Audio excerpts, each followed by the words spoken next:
Brooklyn, New York, 1958. Michael Delagata was an above-average man, 6'4", 255 pounds. Jet black hair, round face with dark brown eyes, muscular build with abnormally large hands. His pinky finger was size 14. As an auto mechanic, he was used to working with his hands. He was married to Jackie, a 5'3", 102-pound Italian-Irish woman with fire-red hair and a temper to match. Her personality and tempestuous style are what drew Michael to fall in love with this feisty woman. They were Catholic and had 3 children.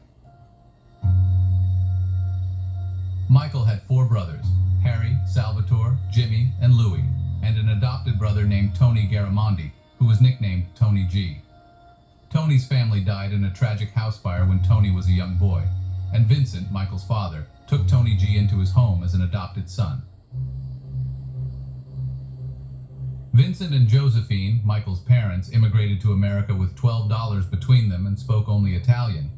Because Vincent didn't speak much English and it was hard to find work, he chose a profession he knew well. Vincent was what you would call a professional gambler, and he was a master of his craft. Poker was his choice for providing for his large family in the New World. Survival of the family depended upon the money the boys made shining shoes on the streets of Brooklyn and surrounding areas for 10 cents a shine, sometimes working the streets 15 hours a day.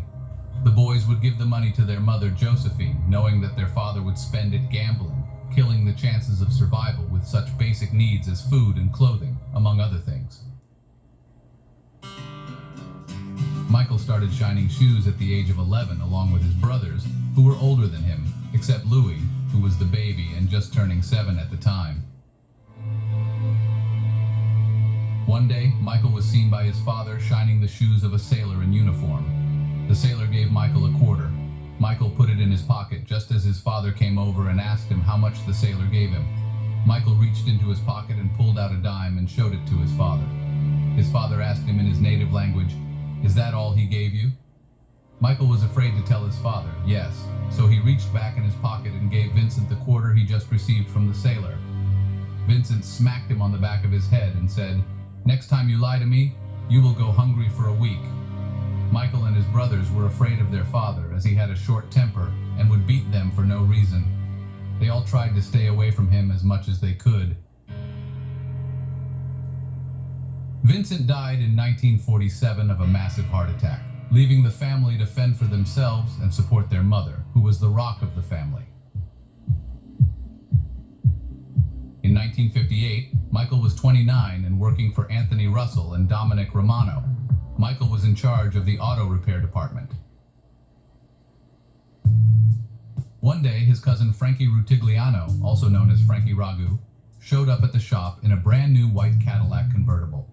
Michael went out to greet him with surprise on his face. "Where did you get this car?" Frankie smiled and said, "I've been saving money and bought this baby for cash. Come on, I'll treat you to lunch." Michael was shocked as he opened the passenger door and stepped in. "This fucking car new cost a fortune. How could you afford this car with a job like yours?" Frankie smiled and said, "As a transporter, I make good money and it's all cash, Mike." "More like a fucking car thief would be a better description," Mike replied. "We'll talk about it during lunch at Gino's Italian restaurant," Frankie said. Michael had never been to Gino's. It was upscale and very expensive compared to other Italian restaurants in the Brooklyn neighborhood of East New York.